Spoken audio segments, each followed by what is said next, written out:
Hello, good evening. Welcome to episode 3 of the DMUTalks series. If you've not tuned in to episode 1 or 2, where have you been? You've got some serious catching up to do. We're really looking forward to spending the next 45 minutes with you guys. It's going to be hopefully a really beneficial session for yourself and a positive chit chat for ourselves in the evenings, guys. I'm Jamie. I have been part of the DMU team for approximately 55 years and really excited tonight to be talking to you about researching your university options, which is probably the most important part of the whole process. Working out what you want to do, why you want to do it, and going through the process of narrowing those choices down. If you did miss the first 2 episodes, they are still fully available for a limited time only of the rest of the academic year on our website for you to consume. And there'll be a further session next week and the week after focusing on the next steps of the application process.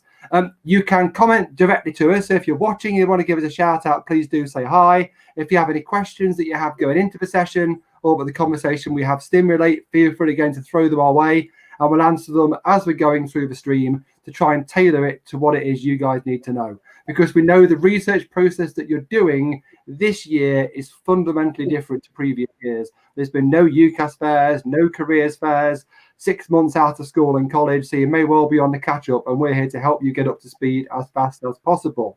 The observant ones amongst you will have noticed I am not alone in this room. I am here with a group of colleagues, so I'm going to get them to introduce themselves and say who they are. So, Daryl, you're giving us a big, sort of pretty cool suave wave there. Do you want to say hi? You know what it was? I've got a document split in my face, so I couldn't really see. So I was trying to get my hand in to make sure I'm not covering my face. But yeah, good evening, everyone. Thank you for joining us. My name's Del. I'm just here to share with you some of my hints and tips and guidance on researching university, trying to help you guys make the right choice. As Jamie did mention, it is pretty challenging. It is pretty difficult. There are a lot of different universities out there. There are a lot of different courses out there, and sometimes it can feel like a bit of a minefield in terms of where do I start, where do I go. A lot of the courses seem the same, so hopefully listening to us four, we'll be able to share a bit of knowledge and wisdom with you guys. Absolutely. Cheers, mate. And Tay, how are you? I'm good. How are you? Oh, good. Yeah. You know, and another live stream is what my life needs. I'm feeling good about it. Absolutely, yeah. So you've got to tell the guys about you because you're a fairly recent graduate, aren't you? Certainly considerably more recent than myself. I graduated in 2018, so fairly recently. So I would have been in the same situation as you guys a few years ago, you know, looking at different universities that I could go to, especially with the subject that I wanted to do. There's so many options and choices. So if you have any questions or anything like that, feel free to give us a comment and then we'll try our best to answer them. Thank you very much. And Ben, last but not least, how are you doing? Yes, I'm not doing too badly. So I graduated a few years ago. I actually studied at DMU. I did a computer science degree, and now we're imparting our wisdom in terms of actually what things you need to be kind of looking out for when you are researching university. So hopefully we can help you out with that. Hey, I tell you, you find sometimes you get to a certain point when you start saying you graduated a few years ago. When you was reading to say you name check it. Once it's 4 or 5 years plus, you start just going, yeah, it was fairly recent. And then in my case, you just don't bother mentioning it. So yeah, thank you very much, guys. So we've all had different experiences at uni. We all went to university. We all went to university for different reasons, studying different courses with very different motivations and ambitions in there. So hopefully we can chip in some individual anecdotes and advice for our own experiences alongside the experience you've had working and advising at DMU for the last few years as well. So the starting point, this is the hardest bit. Let's assume that the audience is sat here and they're thinking they want to go to university, but they've got no idea where to start. They've no idea what course, they've no idea what uni, they've no idea if they want to move away, and they haven't got a clue, you know, how to start the process. What would you guys say is the starting point? How do you go from zero to hero in this researching piece? Who wants to chip in at the start there? Go on. So for me, it is, if you're in that position you genuinely don't know, I think my biggest advice is look towards the things that you currently enjoy now. So if you're currently doing an A-level now, if you're currently doing a BTEC now, are there any academic subjects or modules that you're currently doing that you really enjoy? And then I'd potentially use that as a starting point to try and do some searches around it. You can search very loosely around the term, or if you know a specific term you want to research, for example, midwifery, then obviously you would do a bit more of a detailed search. But for me personally, when I was in your position, I didn't know. The only thing that really interested me was sport and sociology and psychology. So I knew I wanted to do something within that side. So when I was in your position, the one thing that I was doing was starting to do those very loose searches around the word sport sociology and just seeing what sort of came back up from utilizing the various search bars. Sounds good to me. How about yourself, Tay? How did you start your research when you were at the very beginning of working out what you wanted to do? I definitely started with what course I enjoyed at A levels. So at A levels, I did English literature, sociology, and history. Those are the subjects I wanted to go into. So I looked at universities that offered these courses, and then I went and went to the open day. So knowing what you want to do and what you are good at is also a good thing. I also did art and design as well. It's something that I did like, but however, I didn't think that I would see myself doing that as a future career or in the creative field. So again, knowing what you want to do and what you currently enjoy is definitely a good start.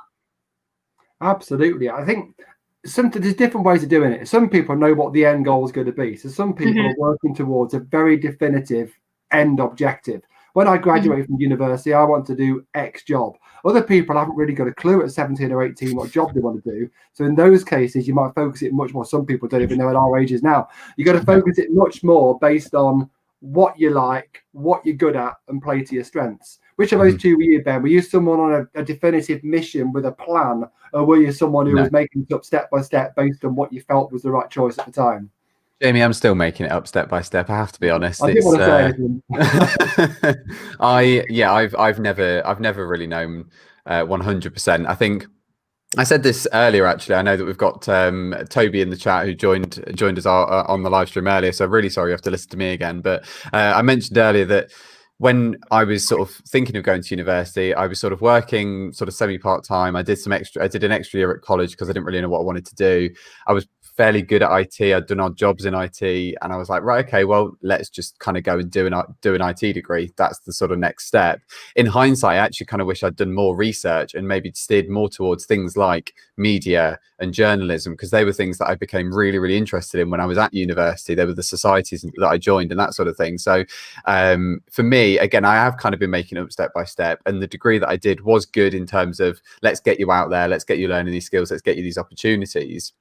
But I think it's really important that actually you don't limit yourself. You don't just go, well, I've kind of done IT for years, or I'm kind of interested in business, so I'll go and do that. It's worth actually kind of giving yourself that bit of time to kind of look around the scope in terms of the things that you could be doing, and actually just kind of going, well, actually, this sounds really interesting. Let's kind of head down that particular route. So yeah, still making it up as I go along. I could have a different idea in mind in a week's time, Jamie, not to worry you or anything. Blimey, I should prepare myself for your notification. I think that in reality, there's no right or wrong decision. There's no, this is the best course, this is the worst course, this is what you need to do. It's all about yourself discovering where you yourself want to head in life. It is a bit of a personal journey. And it's hard sometimes because, as you say there, Ben, you discovered stuff about yourself when you're 18, 19, 20, and things you're into and things you enjoyed doing. Perhaps at 16, 17, 18, you just weren't quite aware of at that point.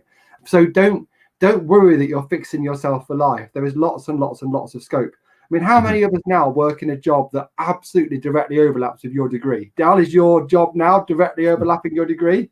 No, so I did sports sociology and psychology. I initially wanted to become a PE teacher, and it's good jumping off the back of what Ben was saying, to be honest. So in my head, I had this idea that, you know what, I want to be a PE teacher. And when I started my university degree, I got the opportunity to do it, and I absolutely hated it. So I had this one dream in my life, like, oh my God, I really want to do it. I really want to do this job.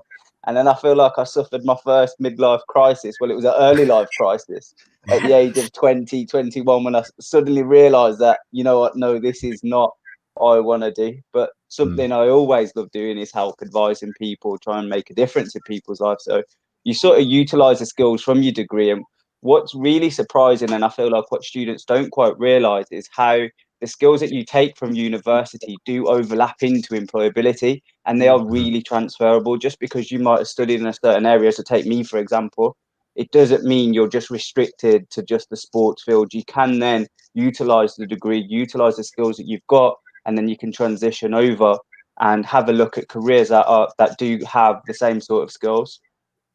Completely, it is. The skills, and they're not just academic skills, they're whole life skills, communication skills, presentation skills, and just flexibility and adaptability. You know, they're all preparing you for the future career. Some very, very directly in an academic, transferable way. Some in a much softer way that you don't really realise until you start working afterwards, how much you developed over that period. I know. And one day you're going to get a PE teacher in one of these streams who messes in. I've heard that anecdote several times. Someone said, "Oi, what's wrong with being a PE teacher?" How about yourself, Kate? Was your university degree a direct preparation for future career, or a bit more indirect like Dell's? Mine, I did history. A lot of people ask me, "Oh, so you wanted to go into museums and things like that?" Well, the main reason I chose history was because I didn't have a career plan, and I still don't have a career plan, to be honest. And the thing with history, it's got so many transferable skills. Like at university, at 3 years, I was able to learn so many different things: researching, analyzing, and doing presentations, all of those things. And now I'm actually using the skills that I have learned in there and applying that into like the marketing and communications kind of field. After once I've done that, I went on to do an internship within the marketing field, and I was like, oh, hey, maybe I could have done marketing degree, but then I did learn all the transfer skills from history, so it was okay. I didn't need to do a marketing degree to work in marketing, to work for another company. So for me, I made sure that I chose a subject that was going to help me in any kind of career that I want to go into. And since graduating, I have worked in a few different jobs and a few different and they're very different to each other. But at the end of the day, I was able to use and utilize that, and that's what universities are there for. So don't be scared of choosing a subject, because all those subjects will help you move into your future careers. I know one our colleague Nikki, she did optometry, but she did have a lot of transferable skills, and now she's working with us. So yeah. And that shows you that actually Nikila's story shows there's always still scope to change your mind. So don't feel that you're jumping into something and that's it, you're committed forever. You can go for something, and if something occurs in the next year or two that makes you think, actually, I need to go in a different direction, there's always scope to change your mind. I used to want to be a primary school teacher. That's what I wanted to do. All the way through school, I wanted to be a pro. I wanted to be a farmer first when I was about 10, then a primary school teacher. And I did a work placement in year 10. And that made me realise, just like your PE teacher job, I thought, well, you know what? I can't see doing this every day, especially when the kids beat the spelling test. I lost a 7-year-old. You need a different type of patience to be a primary school teacher. You got it. Sorry. No, I was just going to say, even before applying to uni, you have a lot of time, like summer holidays and, your half-term holidays. Try to do a little bit of work experience in the fields that you are able to do. For example, if you want to work with, I don't know, animals and things like that, maybe try to do work experience then. So maybe that might help you try to make, future plans help you, whether you actually want to be a vet, you actually want to become a social worker or things like that. So maybe doing, as you said, if you want to become a farmer, I don't know, maybe work on a farm over the summer and see if that's what you like. I did. Farmer Bradford. There's still time. So let's take your degree there, Tay. So history is a degree that the majority of universities will do. If someone wants to go onto the UCAS search engine now, as we'll talk about in a second, look at history, there must be 100+ universities that do a history degree. Who wants to start talking a bit about how those university experiences might differ, either in terms of the location of the university, the style of the course? How would one history degree, one business degree, one economics degree, how would the experience differ from place by place? Who wants to jump in there? I think even just as a way to kind of look at the modules, the big sort of top level line of degrees and looking at your subjects is actually looking at what you're actually going to study on that course. You highlighted there, Jamie, saying that most universities will offer history, but actually what they teach on that history degree may be different because they've got quite a lot of scope in terms of history to look at. So, it might be that you look at the modules for history at DMU and think, yeah, these are brilliant. This is exactly what I want to study. But you might look at another university and go, well, actually, this is not really the area that I want to go into. So even just sort of the top level, looking at what you'll study with something like history, they can be very, very different from university to university. That isn't to say that's all universities. There's a lot of courses like things like psychology. Dal mentioned midwifery earlier. They've got certain things that they will need to teach you regardless of what university you go to. But very often then it's down to the other experiences that you'll get from that university that will start to help make the decision when you're looking at the different institutions. It's also the choice, isn't it, Ben? So like when you look at the modules itself, when keeping on the topic of modules, some universities will give you the choice to choose your modules, so you can really structure your degree around you, whereas some other university possibly will say, right, these are the modules that you do in your first year, these are the modules for your second, and so on and so forth, for as long as you go. So if you want to have that room for maneuverability, for instance, then do really have a look at the minute details around the modules that you're going to be studying. Can you actually choose those modules and sort of shape the degree around you and your personal interest, so you can sort of personalize it a bit more in that sense? Yeah, and it's not just the actual content of the modules, it's the way the modules are taught and assessed as well. So some courses are taught very much with a heavy lecture-based content, which is an academic talking to you, not necessarily at you, but to you. And then you're backing that up with seminars and tutorials where it's much more conversational and discussion based. Some courses are far more hands-on, far more active, either in laboratories, workshops, studios, or if you're doing a sports-related course, there could be a physical sports and exercise coaching element to it. So it's a case of looking at that, but also the assessment. Some courses will have a heavy exam base. Some courses will almost entirely be assignment and sort of group work assessment based. It's just reading the small print of all of those courses and trying to narrow it down bit by bit by bit. How about location? How do universities, well, not just location, the actual style, how do universities differ in terms of their structures and their facilities, you know, in terms of size and urban versus rural, those types of things? There's a huge choice there, isn't there? Yeah, definitely. I think location is one of the most important things when looking at universities, because if you're not happy with your surroundings, that's not going to be a good impact on yourself, and that could really affect your studying. For example, if you don't like the library, you think it's too compact, it's really far to get to even, or the distance between the lectures is too far, then that's going to really affect your mood, and you'll be like, oh, I don't want to do this every single day. For me, that was the case. So going back before, what kind of modules and things like that, I did make a mistake, and I did end up transferring. Both the universities were amazing, but in one of them it didn't have the course, the modules that I wanted to do, and the other one did offer it. But then the issue was the campus. Like, one of the campus was beautiful. DMU was one of the campus, so beautiful, literally on a nice sunny day, everything. But whereas the other campus, I had to walk like half an hour to get to my next lecture, and I didn't like that, especially in the winter. Imagine walking through a park in the snow. And that did affect my mood. But definitely have a look, and which is why we stress here so many times, open days. Have a look, go onto the campus. I know it's not possible right now, but universities are doing a lot of things. For example, we're having open days in October and December, so definitely pop onto those open days, so at least you can see, like, from the pictures. It won't be the same experience, but you'll be able to see what kind of the campus is like, what the libraries are like, what the facilities are like as well. Definitely. Absolutely. Right, so just to pop up there, we've got the open days coming up at DMU. There's one coming up in middle of October, there's one in November, another one in December. At the moment, they're virtual open days rather than on campus for COVID-related reasons. But we're hoping as we go through the cycle, the campus will open up. But obviously, all of that depends on the bigger picture rather than ourselves. But still massively important to come and virtually have a look, go on a virtual campus tour, talk to current students, because you still need to be able to visualize what it is you're signing up for. Going on to a kind of process-based piece, we talked about the UCAS application process last week, but UCAS is also kind of the initial hub for doing the research, isn't it? How does the UCAS course search work? If I'm thinking I want to do an economics degree and I want to know which universities do them, how would I use UCAS to find that out?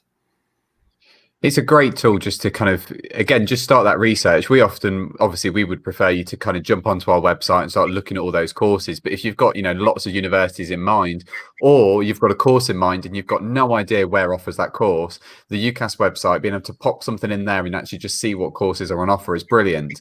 Obviously you can type in something like history, you could type in law, you'll probably get hundreds of results relating to those subjects, because not only have you got those base subjects, you've got slightly more niche subjects sort of around that. But then also, if you do type in something like, I'm trying to think of a really weird and wacky example now, like Viking studies, or there was a brewing course, I think there's a dairy farming course somewhere down south. I know that there was a circus studies course. That sounds like my cup of tea. Tell me more. Yeah, there's loads and loads of subjects out there. So this UCAS website is going to be brilliant for you to be able to find your next sort of dairy related endeavour, Jamie. It's a fantastic tool. Do go and have a look at that. I've been waiting for this dairy related endeavour for years. I feel like that's what we've done. Sounds good. Yeah, the filters as well. Every uni. Go on, Ben. Go on, Dale. Sorry. So like when you're using UCAS search, like if you have specific requirements in mind, so like just going back to what Tay was talking about, the main difference between the universities are often city-based and campus-based. So you'll have a university that's based in the city, or you'll have a university that's based pretty much out far away from the city. So it goes down to your personal requirements. So what is it that you prefer? So as you can tell, I'm a city boy. You can probably work out what city I'm from the accent. Quite different to everyone else's on screen. Won't say what it is, but for me it was very important that my university was in a city, because I'm just used to that type of environment. So you could be similar to me, you could be the opposite to me. So on UCAS search you can start to filter in terms of, right, if you know what you're specifically looking for, like you do want to go to DMU, you can just use DMU search in UCAS search to bring up all the different types of courses. So the filters on UCAS search are very, very handy. Absolutely. It can just help give you an idea whether your course area has got hundreds of options, or in some cases you might do a UCAS search, find 3 or 4 universities that do it, and actually research done right there because you've only got a small number of providers. It's all about really working out what is important to you across all of the different aspects of your degree, from the course content itself, leading through to the graduate destination, looking at the granular detail of the modules, looking at the distance from home, looking at the rural versus urban, just looking at all the different aspects and trying to find the university that ticks the most boxes that you want to do, but also work out which of those boxes is the absolute most important. For some people, the course and the reputation of the course is the absolute number one thing. For other people, it's actually more about the experience as the number one thing, and the course is coming in there second or third. It's working out just what other things should students think about. So the obvious things people think about are course, campus, and the distance from home. What other factors should we be thinking about? I'm thinking about things like facilities and accommodation. What other experience should be on people's radar that we're thinking? I think facilities is a good one, and obviously going along with the open day stuff as well. Obviously, we are able to do a little bit more on campus now than we were able to do over sort of July time. So we've been able to get a few more cameras into some of the labs and that sort of thing. So definitely seeing where you're going to be studying as well as where you're going to be kind of living. So we'll talk about accommodation as well in a few minutes. All of those kind of factors are going to make, and again, going off what Tay just said, you've got to be happy where you study and you've got to get a nice vibe to it. You've got to be able to kind of go, okay, am I happy to live here, roll out of bed, go to a lecture, study in this space, meet friends, and just kind of hang out. You do kind of, with a lot of these campuses and a lot of these locations, you do kind of live and breathe those locations. If it is, even if it is more city based, you're still in that area, you're still in that location, you're still kind of living in that environment. So those are really important. But when it comes to facilities, having a look to make sure that it's got all the right kit, making sure they're able to actually teach you how to do the job that you want to do. If you're going down a slightly more technical route, for instance, all of those things have got to be boxes that you need to tick. Sorry, Tay, go on. No, I was just going to say, along with that is the social life as well. Like, a lot of the time you can get what the university offers you in terms of like societies and clubs, because for some of you people, you probably be going to, being independent by yourself for the first time. So you're going to be there, some of your friends might not come to the university. So with joining the society, you'll be able to make more friends and have a social life. Obviously, university is all about, studying, trying to get that degree, but then you also need to do the extra things, joining societies to bring, just to build your confidence as well, meeting new people, doing lots of different volunteering and things like that. So definitely have a look at, what the university has to offer you as well in terms of the social aspect. For me, it was a bit different. I also looked at employer links as well and employability. So I feel like now at the moment, students are often faced with this decision. Either you go straight into employability or you go to university, and it seems to be a massive divide between the two. But what a lot of students don't realise is that not only will you develop your academic knowledge, but you'll also develop your employability skills as well. So a lot of the degrees that university courses offer, they will have an element of employability embedded along, whether that be a module that you study. So when I went to university, we had to do one whole module in the semester. So it was literally around 3 months or so. It was all orientated around getting work experience within the field.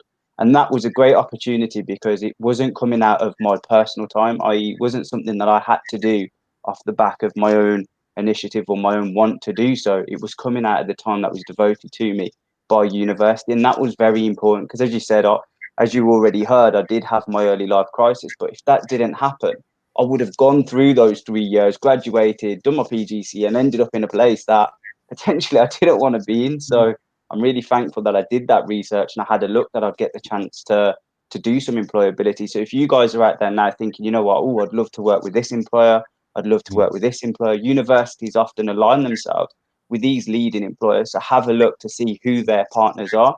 So if you're looking for a course area, have a look at who could they then put you in touch with if you wanted that employability opportunity. For me, doing a work placement was a dead important part of my research process. I was torn between history, that Tay did, and business and marketing, that I ended up doing. And my heart was saying history because I really look forward to studying it. I enjoy reading about it now just for pleasure, whereas I wouldn't sit down with a business and marketing textbook of an evening for an hour with a cup of cocoa. Well, I'll be asleep 10 minutes in. So, but the thing that moved me eventually from history to business and marketing was the placement opportunity. The history degree at the time, I think they've changed a lot now, much more vocationally orientated as well as traditionally academic. My history degree options were 3 years straight up academic study and then out into the workplace. And I'd got work experience, but I didn't think any of it was like real work, if that makes sense. It wasn't the job I wanted to do. Literally, I had worked on a farm over the summer. I'd worked behind a bar and I'd worked stacking shelves in a supermarket. But none of those at the time were my graduate career plan. But I hadn't got any kind of professional experience. And I thought, oh, do I want to graduate, be out in the workplace, but not actually have had any experience of that at all, and suddenly have to be thrown out there? So my course had a year's work placement, which was 2 years studying, 1 year out in work, and 1 year back on campus. And loads of our DMU degrees in the whole faculty, the business and law faculty, most of our computing engineering and maths courses will all have those placements, along with lots of the more creative courses as well these days. But for me, the placement, and I remember writing a whole folder, I've still got it, of letters I wrote to like hundreds of employers. And I ended up working in a local college because they offered me basically the best sort of package of experience and salary. And it was the making of me, I think, that 1 year of working makes you realize what you can do, gives you the real embedded practical skills, helps you understand how your degrees and the skills relate to the real world, and then you springboard on there for everything you do afterwards. So getting that experience is massively crucial. You know, it really, really is. Otherwise, I literally writing letters, Jamie. I think you're showing your age there. They were. To be fair, I did use my word processing machine to send the letters out. It was like one of them old typewriters. You have to kind of go at the end of like each sentence to get really bash the keys. Yeah, exactly. I still type like that now. Actually, no, I was using a personal computer to write my letters. Thank you very much. Yeah, but there were physical letters that were posted rather than emails. I've still got a big folder of them. Yeah. No, so the work placement bit's important. So let's talk briefly about accommodation. So if you're going to move away from home to go to university, and moving away from home doesn't necessarily mean 10 hours across from Cornwall to Edinburgh. Moving away could just be half an hour down the road. What things do people need to think about in terms of accommodation generally, but also what for you were the deciding factors in whether to move away or whether to stay at home? I can't remember. I know, Dow, you didn't stay in accommodation. Tay, did you stay in accommodation? No, I stayed at home. So it's just me then. I moved about 4 hours away. I cleared out, mate. I was well away. So I definitely did it all. Yeah. What were you going to say, Dow? I had an accommodation experience, but I didn't have the experience of booking it myself. So everything was already there for me. So I was quite fortunate, to be fair. Yeah. Okay. Well, your more traditional accommodation route then first is kind of what I went down. So even though I'm from sort of 20 minutes, half an hour out of the city centre, I still moved into accommodation at DMU. And it was great. It was great fun. So once I'd sort of made my firm choice with DMU, I got an email to say, right, you can book your accommodation, choose what building you want to stay in, choose what block you want to stay in, and away you go. And it's such an easy process to kind of get your room set in.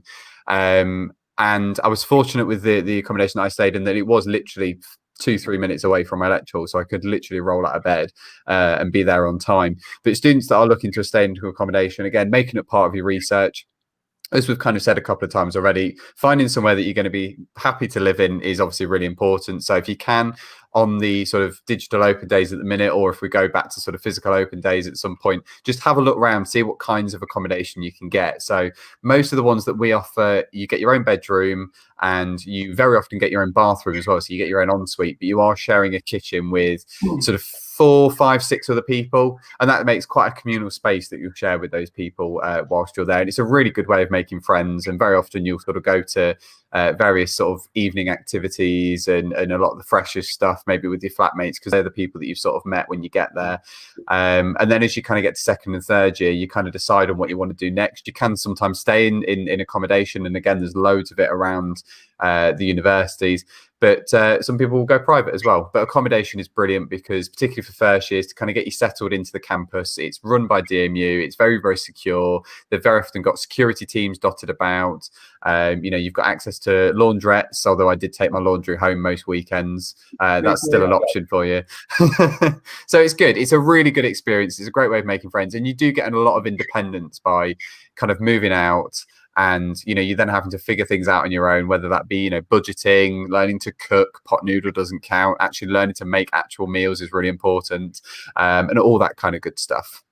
And on that same topic there, Toby's posted how much does it cost. It really varies what you're going for. If you want to go, the average probably going to be in your high 90s to your low hundreds in terms of the average per weekly cost. That normally includes your internet, it normally includes all your bills. So you're saying normally you'd end up getting your student loan on the first day of term, pay your term's accommodation, and then the money left in your pocket is yours for your lifestyle costs on top of it. But if you want to go into private shared houses first year, you can save money, but you do miss some of that university halls experience. In my first year in halls was one of the wackiest, most fun years of my life. It was just crazy time. I lived with the most abstract group of people. There were 6 guys in a flat, and we got me from a little village in Leicestershire, a lad from Nigeria, a lad from Harwell. He was born and bred in Paris and moved to London when he was 16. A lad from Brunei, which is an Islamic country in the Indian Ocean near to Malaysia. A lad from York, and a lad from Northern Ireland. All of us living in one flat with another group of boys upstairs. And it was absolutely people from places I'd never even heard of, never mind been to.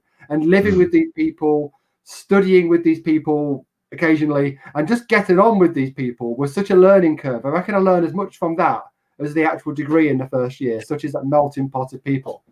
So I was always going to move away because I'm from a tiny village where nothing ever happened. So I was not spending my 3 years of uni there. But you guys stayed at home, didn't you? Was that a choice you're happy you made? And was it made for what reasons? What were you thinking making those choices? I think for me, one of the main reasons was my parents wanted me to stay closer to home. But then I did make sure that I chose a subject that's going to give me placement opportunity and internship opportunity where I can, for a little bit of time, actually get a student experience. Staying at home was okay because I was treating my home as a hostel, really, because I was spending most of my day in the library. So even if you're staying at home, you'll find yourself spending a lot of your time at the university, using the facilities that are available for food there. You can stay in the library however long you want. You can order food, pizza into the library as well, which is why I'm stressing, you need to make sure that you do like the university that you do go to. Staying at home has its own benefits and disadvantages, like, free food, free laundry, like your mother can do everything. But then obviously there's a lot of noise around, and sometimes you just need that personal space from your family members who you see every single day. And for me, when I did have the opportunity to do my internship for 2 months, I know Jamie did placement for like a year, but there are options to do placements or internships for a shorter amount of time. And I did it for 2 months in China, and that actually kind of gave me a student experience, because in China I was living in student accommodation halls, living by myself, cooking for myself, and then I met people who I didn't know previously, so made lots of new friends. We had joined societies and clubs where we would go out. So kind of worked out for me. I don't regret it, because I did make sure that I did have some sort of student experience, and I was happy with that. Yeah. And that's great. You don't need to move away to have a great student experience. You don't, do you, Dal? You've seen many a student resident sofa in your time, haven't you? Experienced that lifestyle. Have. So my first year, I moved out in my first year, and then for me, I wanted to sample what the student life was about. But for me, I went to student life happy. And then I noticed other areas of my life were just slowly going this way. So I thought, what, I need to make a change here. I need to do something. So years 2 and 3, I decided to come back home. So my university wasn't closed. Something that Jamie was saying just because you move out doesn't have to be necessarily far, but also think about the commutable distance. So I think my university took me about 90 minutes. So it's about an hour and a half from where I lived. And for me, some days that was manageable to drive there and come back home. So in my second and third year, what I decided to do, because I'm a wonderful friend and I like to make a lot of friends, I decided then if I was too tired to drive home, or if I couldn't be bothered to drive home, or if there was a party going on or some social event, should I say, not party, that was going on, I'd make sure I'd crash at my my pal's house. Had no cost whatsoever. I'd chuck him a chippy or chuck him a pizza, whatever it may be, just to say, right, I'm crashing on your sofa. So it's up to you. Get the good thing about it is you get this flexibility, and it is what worked for you. So first year for me, I wanted just to live out and experience it. Second year for me, it weren't working because I found it difficult then to separate between the two. And I knew, right, I need to go to university. I need to do well in my university degree. If I stay out, for me, I'm a person that can't say no to social events. So I thought, right, come home. And then you get the choice. You still get the opportunity as well. But then you're also, because you're outside looking in, you don't feel pressured into going to everything. I think the FOMO was kicking in for me in some parts of my year 2 and some parts of my year 3, but it was good. So if you make some good friends, see if you can crash on a few sofas. And again, it's that in itself is a great experience. And yeah, I know it sounds cliche, I wish I could go back. Oh God, absolutely. Relive some of those moments. The thing about this job, we talk to all these students in year 12 and year 13, and you guys don't realise how exciting an opportunity you've got and how you've got all of these big decisions and experiences in front of you. I'm looking in a rearview mirror and I'm having to squint to see it. But university was genuinely, we don't do this job enthusing like university just because it's our job to do it. We do it because we genuinely took great value from the experience in so many different ways and want other people to make the right choices, because the better the choice you make, the better the experience will be and the better the memories you'll have afterwards. So absolutely, definitely something worth thinking about there. We've got a comment in here for someone called David Watts. Let's bring this one on. I've never heard of him. Have you guys? No, not really. Yes. There you go. Personal growth you get living away from home is priceless. Having my own front door in my second year was cool. There you go. Absolutely. That's living in student housing for you. Yeah. No, absolutely. I mean, I moved into a fairly dubious housing in year 2 and year 3, really cheap and cheerful terraced housing to try and keep the costs down. And they weren't the most beautiful locations. But the nice thing about year 2 and 3 was year 1 was amazing, living with all these random people. But in reality, it was too random to be conducive to academic life for 3 years. Too much going on, too much partying, and just too many different personalities. Whereas in year 2 and year 3, you handpick who you're living with, and things calm down slightly because you move into a more comfortable, relaxed domestic arrangement with those people you've chosen to live with. It's much more chilled out. Whereas the first is kind of intense and everyone's fully game on for everything. So I do think year 2 and year 3, you need to balance the focus a bit more towards the course. If you're going to party, focus your year 1 on the partying because your overall credits don't count so much from that year. Get the social experience and then start to knuckle down a bit in year 2 and year 3.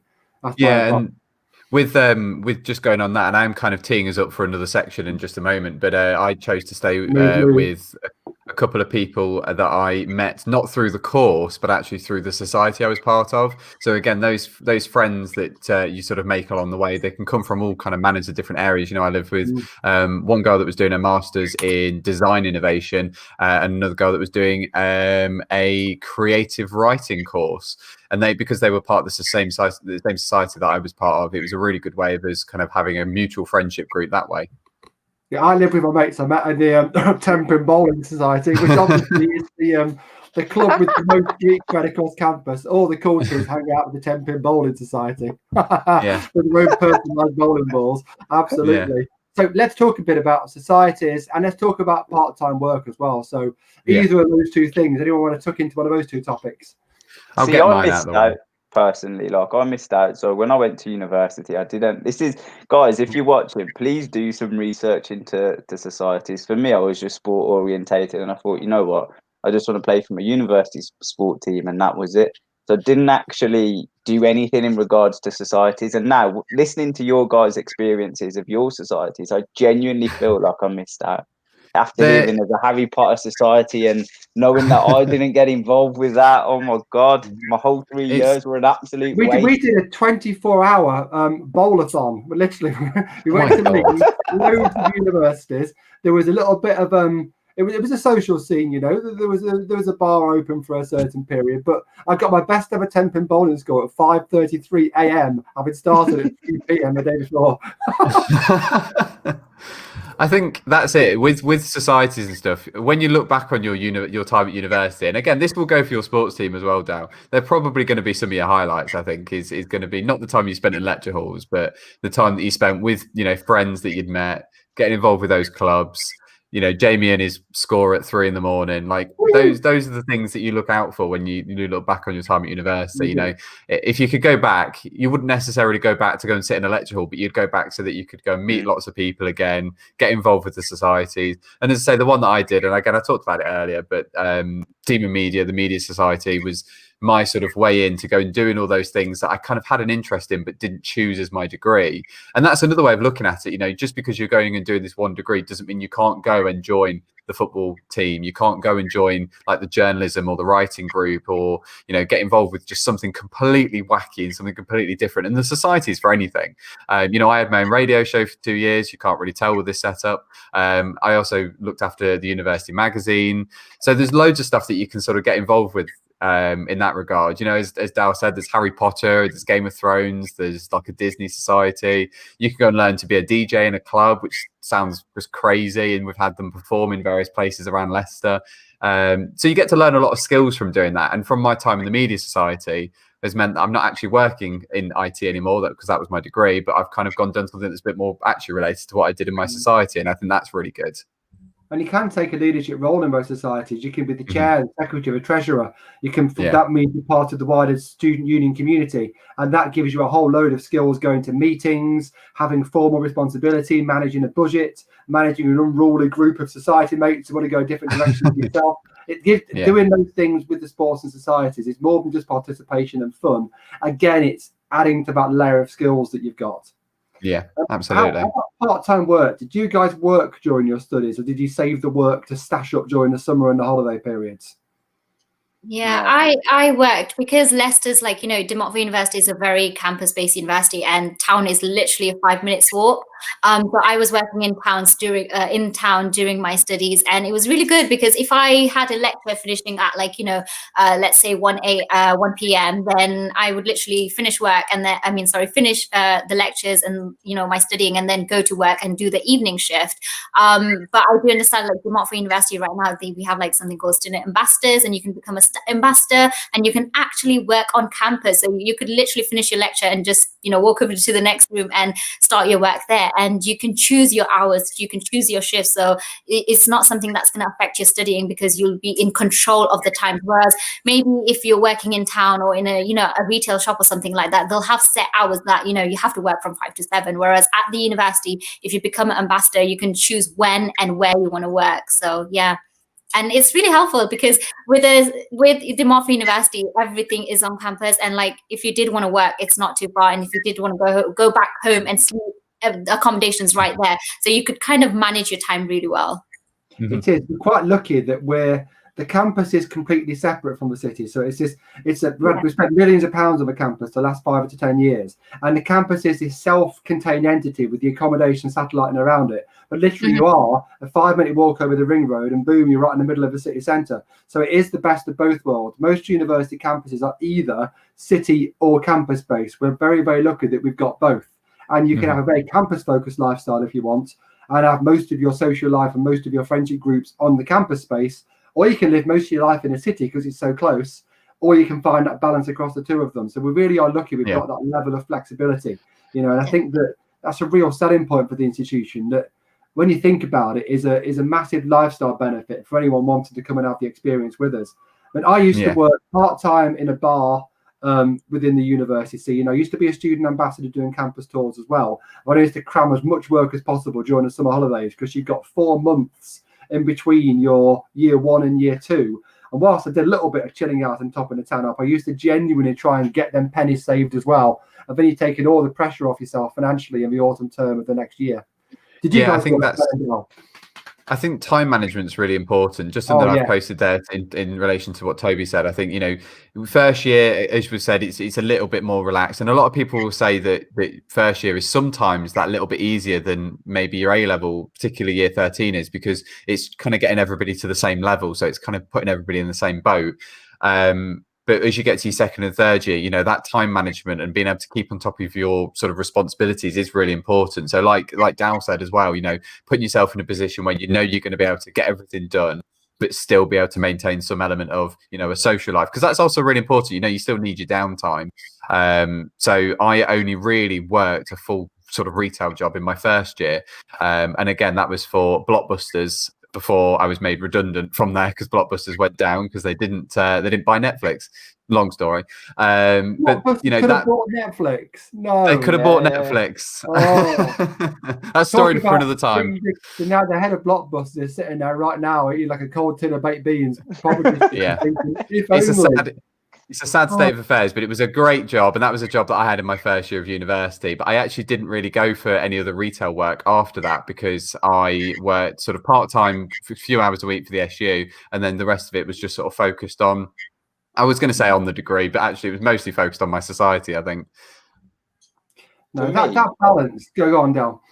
For me, I worked at, I was a salesperson at Carphone Warehouse, and for me, going back to work in my second and third year really helped structure my life a lot, because I know it sounds really dramatic, the statement I just made, but it really did, because I knew I had to work on set days. I knew that was my responsibility. And what it made me do was manage my time a lot better, because I knew I only had certain days to do my university work. And if I didn't do them on those days, I genuinely didn't have the time to do it. So having a job for me was a godsend, because obviously you're getting money in, you're constantly filling your time. But for me personally, it allowed me to give me that structure. And when I look back on my life today, it's because of that job I feel like I'm so structured and organized, because it put me into a routine that, right, on this day I'm doing this time I'm doing that, this is my spare time. And that's in my second and third year how I built up my working day. And now it's something that's followed me all the way through graduation, through my master's, whatever. And even to this present day, I still follow a similar procedure or protocol that I learned at university by getting a job in my second and third year. And just financially, like all the guys have mentioned, it made the time so much easier, because you haven't got to worry about money. You haven't got to worry about, oh my God, I really want to go out, but I can't to afford it, or etc. You haven't got to have the playoff between drinks or food. I leave the drinks for you guys to interpret. But yeah, so I know some students had to go through that playoff, but when you have that finance behind you, it just makes the time for me a lot better. Got to travel off the back of it. It was fantastic.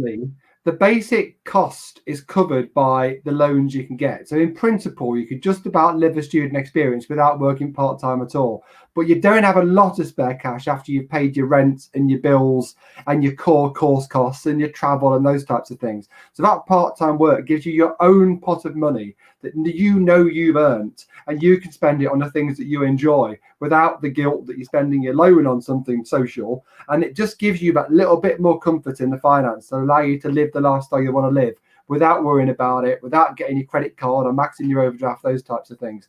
I think the time management is probably the biggest skill university gives you above everything else, because that's a crucial skill in life generally. And it just managing all those different aspects. I used to have to go to campus to do my studying, so I didn't trust myself to study at home. There'd always be something, especially living with a group of, your housemates, so you're living with your best mates all the time. You've always got PlayStation or a night out or a movie or a pizza or whatever it might be, or Blockbusters video, There's always that something else. So I used to study on campus because I'd know that that's where there was no distractions. I'd take my headphones, like my Sony Walkman back in my day, I'd take that and literally go in my own little world until I'd done what I needed to do. And then I'd know I wouldn't be having the guilt in the back of the mind that I should be doing something. Before we go, I don't want to disappoint the audience, but we are going to go. It's going to be terrible. I think Toby's going to miss it. I'm enjoying Toby. Toby's 2 live streams in one day. This is a commitment, isn't it? So I want to quickly, before we finish, talk about the practicalities of research in the current sort of strange and challenging times that we're in. Normally, most of these guys watching would have been to a physical UCAS fair. They probably would have physically been to an open day and seen a campus firsthand. They might have had the joy of one of us rock up to their assemblies and talk to them in person. They probably had none of those things this cycle. What are your tips as to how they should make the most of the research? I mean, you're having a great start by being here listening to us now. But what do you think people should actually be doing at this stage to give themselves the best chance of researching effectively? I think what we... Sorry, go on. Sorry. No, I was just going to say, definitely, I wouldn't say the word stalk, but, you know, we're in the age of social media and things like that. Universities have, like, you know, Instagrams, YouTube channels, Twitters. See what the university is about and, you know, follow them, give them a follow, because usually they have a lot of information on those pages. And if you feel like it's too much, then just go on, simply just go onto the website. You know, they have clear headings, clear everything, where everything is, and you can literally click on those sections and you're able to see, you know, the courses, what the campus is like, what the fees are like. Everything is, like, you know, set out in a way so it's easy for you to see what you actually going into and what the university has to offer you. So definitely, I know I do love, like, the Montfort University's Instagram account, because the campus is so beautiful. They're always posting all these sunny pictures and what the students are up to, and they have, like, stories going around, giving campus tours, and then sometimes you have lecturers and students talking about the course. So definitely make use of you know, all the social medias that are there. No, it sounds great. It genuinely, I mean, I'm going to campus tomorrow, actually, first time for a while, because you can tell we're all working from a non-campus location here. But yeah, I'm off to campus in the morning. I'm really looking forward to it, because this is welcome week this week. So we've got all of our new first year students arriving, and then the full teaching starts next week. So I'm really looking forward to getting on there. And the universities have very much still got a on-campus experience going on. We're not all about digital. It's going to be a blend of physical teaching and learning, workshops, labs, art and design, creative courses are still very much using hands-on facilities, and all the rest of the courses, the lectures are going to be digital, but some of the workshops and seminars and discussion pieces are going to be in person, face-to-face. So campuses are still very much open and teaching, just not quite the same for physical open days. So for open days, don't kind of assume because there's no physical on-campus event it's not worth engaging, because as Ben said earlier, the campus doors really are opening up on these events, and you can not just hear about the campus, you can actually see and experience different labs and workshops, the accommodation, and a broader campus tour as well. Any more advice for research for folks at the current time? What about experience? Obviously, normally people will be getting work experience right now to top up their CVs. Any tips to help them build up their portfolio of experience without being able to do the things they can normally do? I think it's taken advantage of the digital infrastructure. I feel like now universities, a lot of employers have realised the prominence of being online and being digital. So a lot of workplaces, if you go into LinkedIn, for example, it's a great platform to really to start to upskill yourself. So there's a lot of courses that you can go on LinkedIn that I've personally come across that are free of charge. And what they do, they allow you to upskill, or you can sit in to a certain webinar, for example, if you're interested. I don't know, the one that I come across the other day was project management, for example. And it gives you an introduction, it gives you some content knowledge, it gives you some background knowledge around project management. Now, I'm not saying you all got to go out and go and do that, but that was just the example. So have a look at online platforms. So Tay mentioned it. So universities are really taking advantage of their social media accounts, and they're really putting out there everything that we would have done in person. We're trying to replicate online. So universities often put out taster days, for example, and a lot of students start to figure out, right, this is the course I want to do from attending a university taster day. So please do keep your eyes peeled, because we're trying to replicate that online. So you still get the same interaction online, but it's all about being clued up with digital and having a look at all the different opportunities that are out there, because they are there and they are free for you guys to utilize. So that would be my biggest tip to anyone listening.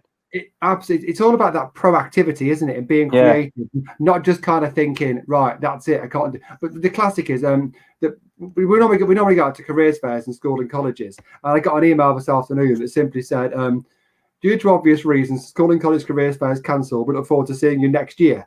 You know, and that kind of is. So you don't want to think, oh, all of the things I'm going to do are cancelled, therefore I can do nothing. You want to think, like Dell's talking about, what can I do? What can I think about? What can I research? How can I be a bit dynamic and creative and different and take advantage of those opportunities? So genuinely just think outside the box and think, what can I do to bolster my skills and give myself an insight? Right, any more pearls of wisdom before we wrap up and say thank you and good night to these lovely people? All of the previous episodes are available to watch, so the link is on there. And by tomorrow, this one will be as well. 2 more exciting episodes to come, so do not miss it. Set your alarm. I think the next one is next Tuesday, I believe, switching the days around. So if people want to catch up with another stream, by all means, feel free to do so. Have we got any more pearls of wisdom? Any final lines for people to take home with them tonight? Just do the research. We've talked about a lot of different things. I'm sure we could have gone on all night if we wanted to about all the different things that you could look into. There's so much out there. You've got room to be just a little bit picky about it. Do you prefer a city or do you like a campus? Do you want to live next to the library? Do you want to live like 20 minutes bus route away? All of these things and more are going to be really impactful. The stuff that we didn't cover about, travel opportunities, work placements, we only touched on a little bit. There's so much to research. So just use this time effectively because you can't go outside as often as you'd like. Spend a bit more time doing the research, listening to our voices on, live streams and stuff, I guess. Yeah.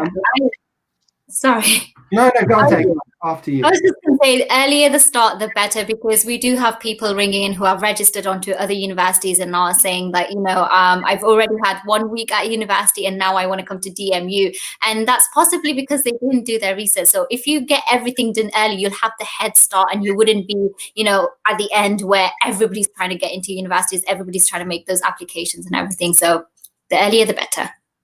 And I think my final words are, be excited by the opportunity. It's not just a functional thing doing your research and filling in the UCAS form. And university is not just a qualification. It's a whole life experience that if you do the right decisions, can set you up for the rest of your life and give you a memory and experience you'll look back on and always genuinely be thankful that you've done it. So do genuinely have that passion in the research and work out where your passion is and make sure that your degree course and your university experience goes in that direction. And you will have a genuinely fantastic 3 years. The 3 years I wish I'd still got ahead of me than behind me. I did a postgraduate afterwards thinking it'd be the same thing, and it wasn't. It was a very different experience. I enjoyed it, but not in the same way. So definitely be excited by the opportunity and be proactive and get the ball rolling. It's all about you taking ownership of your decisions leading to that great experience at the end. Right, thank you very much, guys. That was a really enjoyable chat. Thanks for watching. Have yourself a fantastic evening and join us next week for the 4th episode of the DMU Talk series of live streams. Thanks very much, guys. See you later. Bye-bye. See you later.